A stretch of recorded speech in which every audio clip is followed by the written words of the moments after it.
محبت کے پیچھے جاؤں گی۔ یہ ساری باتیں کہاں سے آ رہی ہے؟ یہ دنیا ہمیں فلموں میں دکھا رہی ہے، یہ سیریل میں دکھایا جا رہا ہے کہ محبت کا مطلب یہ ہے کہ سب سے لڑائی لڑ لو، ماں سے بھی لڑ لو، باپ سے بھی لڑ لو، سارے معاشرے سے لڑ لو، لیکن ایک بے حیائی کو تم کر جاؤ۔ یہ دنیا یہی تو دکھا رہی ہے، اور بچے ہمارے یہی سمجھتے ہیں کہ ہم کو بھی ایسا ہی کرنا ہے۔ اس کو یہ سمجھتے ہیں ایک جنگ ہے، محبت کی جنگ لڑ رہے ہیں۔ نادانو، یہ محبت کی جنگ نہیں ہے، یہ بے حیائی اور ننگا پن ہے۔ تمہیں اتنی بھی خبر نہیں، جس ماں نے اپنے خون جیسے دودھ کو تمہارے حلق میں 2 سال تک ڈالا اور رات رات جاگ کر کے تمہاری تربیت کرتی رہی، وہ باپ جو پورا دن بھر تمہارے لیے پسینے بہاتا تھا، اور تجھے خبر بھی نہیں ہے کتنی عیدیں، کتنی ایسے تہوار آئے جب وہ اپنی خوشی چھوڑ کر تمہارے لیے لباس لاتا رہا، تمہارے لیے چھوٹے چھوٹے کھلونے دیکھتا رہا۔ اس باپ کی بھی تمہیں ذرا برابر خبر نہیں، اس ماں کی بھی نہیں۔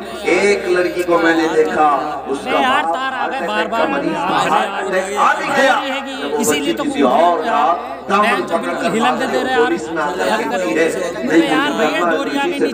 باپ ڈھونگ کر رہا ہے، تم تو ہلنے نہ، میرا باپ ڈھونگ کر رہا ہے۔ ایک اور لڑکی کو کہتی ہے، میں نے سمجھایا کہ بیٹا اپنے باپ کی تو سن لے، تیرا باپ تو اکلوتی ہے، وہ مر جائے گا۔ وہ لڑکی کہتی ہے مر جا رہا ہے تو مرنے تو، ان کی زندگی ویسی بھی ختم ہونے والی، مجھے اپنی جوانی جینے دیجیے آپ۔ اللہ کی پناہ، میں وہاں سے ہٹ گیا۔ ایک اور خاتون ہے، وہ کہتی ہے، میں نے پوچھا کیا ایسا نظر آ گیا تجھے؟ سال 18 گزر رہے ہیں ابھی تیرے عمر کے، اتنی جلدی کیا اچھا لگ گیا؟ کہتی ہے مجھے اس نے 5000 کا جوڑا دلایا، میرے باپ نے کبھی دلایا نہیں تھا۔ تجھے پتا نہیں پوری زندگی اس نے خون سینچ سینچ کر کے تجھے جوان کیا۔ آج تیری پیشانی پر تیرے باپ کی کتنی امیدیں رکھتی ہیں پتا ہے؟ مجھے ان نوجوان لڑکیوں پر ترس آتا ہے، تم سارے لوگوں کو ٹھکرا کر کے جاتی ہو، لیکن کیا تم یہ سمجھتی ہو کہ اللہ تعالیٰ کی مدد تمہارے ساتھ آئے گی؟ اللہ اس کے رسول تم سے راضی ہوں گے؟ میرے آقا صلی اللہ تعالیٰ علیہ وسلم نے ماں باپ کی طرف دکھا کر کے کہا، اے مسلمانوں، یہی تمہاری جنت بھی ہے، یہی تمہاری دوزخ بھی ہے۔ ان کو راضی کرو تو جنت، ان سے غداری کرو گے تو دوزخ ہے۔ کتنے ماں اور باپ بلکتے رہ جاتے ہیں اپنی بیٹیوں کے نام پر۔ دلی کے ایک صاحب ہیں، انہوں نے مجھے ایک لسٹ بھیجی تھی، کئی وہ لڑکیاں ہیں جو ان غیر مسلموں کے ہتھے چڑھ گئی محبت میں آ کر۔ ہوا کیا جانتے ہیں؟ 1-2 نہیں، میرے پاس ان کا ڈیٹا موجود ہے۔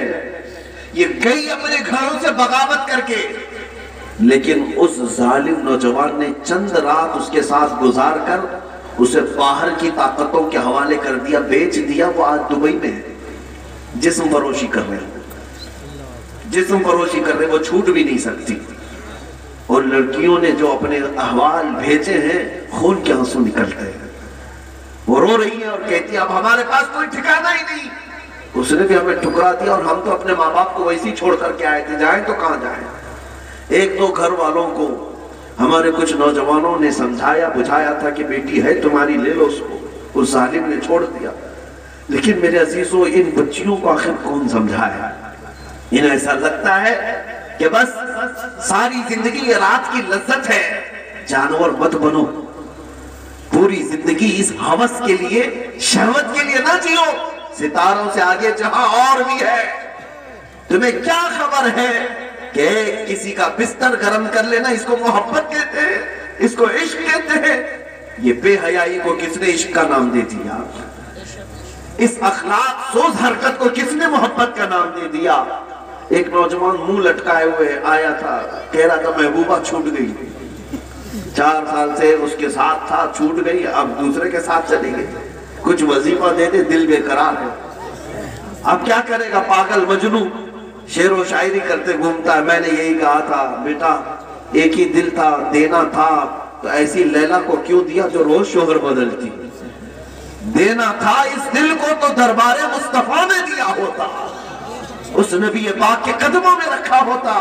اور میرے مصطفیٰ کریم کی عادت کریمہ ہے، ایک بار کسی نے اگر اپنا ہاتھ ان کے ہاتھ میں دے دیا تو موت تک وہ تمہیں تنہا نہیں چھوڑتے، موت تک تنہا نہیں چھوڑتے۔ زندگی تو زندگی ہے، قبر میں جب تم پہنچو گے منکر نکیر بعد میں آئیں گے، تاجدار مدینہ پہلے تشریف لاتے ہیں۔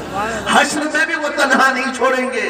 جہاں تم پیاس کی شدت سے بلبلا رہے ہو، میرے مصطفیٰ حوض کوثر کا جام بھر کر تمہیں پلا رہے ہو۔ جو نبی پاک صلی اللہ علیہ وسلم ہماری دستگیری اور ہماری مدد کے لیے ہمہ وقت ہیں، اس نبی کے فدائی بنو، دنیاوی مجازی عشق و محبت کے پیروکار بن کر اپنی زندگیوں کو تباہ و برباد مت کرو۔ اقبال کی اس بات پر میں اپنی گفتگو کو سمیٹتا ہوں کہ محمد سے وفا تو نے تو ہم تیرے ہیں، یہ جہاں چیز ہے کیا لوح و قلم تیرے ہیں۔ کون کہتا ہے کہ ان کے پیچھے چلنے سے عزت نہیں ہوتی؟ میرے عزیزو، مجھ جیسے ایک حقیر آدمی کو دیکھو، آج جو دنیا ہمارے اوپر ٹوٹ پڑتی ہے، یا آپ ہمیں چھونے کے لیے دیکھنے کے لیے آتے ہیں تو اس لیے نہیں آتے کہ ہم کوئی بڑے زمیندار ہیں یا کوئی نیتا جی ہیں یا کوئی بڑی پارٹی کے کاریہ کرتا ہے، نہیں، سب کو پتا ہے صرف اور صرف یہ عزت اسی لیے ہے کہ نبی پاک کی غلامی میں جی رہا ہے۔ یہ ناز یہ انداز ہمارے نہیں ہوتے، جھولی میں اگر ٹکڑے تمہارے نہیں ہوتے، جب تک کہ مدینے سے اشارے نہیں ہوتے، روشن میری قسمت کے ستارے نہیں ہوتے۔ اے نوجوانوں، تم سب کے لیے میرا پیغام ایک ہی ہے، بک جائیے بے دام ہی بازار نبی میں، بے دام ہی بک جائیے بازار نبی میں، اس شان کے سودے میں خسارے نہیں ہوتے۔ نعرہ تکبیر، نعرہ رسالت، دیکھو دیکھو کون آیا، دیکھو دیکھو کون آیا، دیکھو کون آیا، مولانا اظہری صاحب قبلہ، نعرہ تکبیر، نعرہ رسالت۔ میری باتیں ہو سکتا ہے چند لوگوں کو کڑوی لگتی ہیں، میرے عزیزوں، بخار کی دوا کڑوی ہوتی ہے، نکل جاؤ گے تو جلدی شفا یابی بھی ہے۔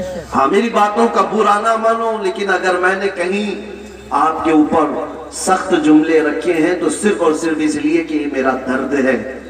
تم میرے مصطفیٰ کے غلام ہو، اگر میں تمہیں نہ بولوں تو کس کو بولوں؟ اگر تمہارے اندر اخلاق برے آتے ہیں تو تکلیف صرف ہمیں نہیں، رسول اللہ کو ہوتی ہے۔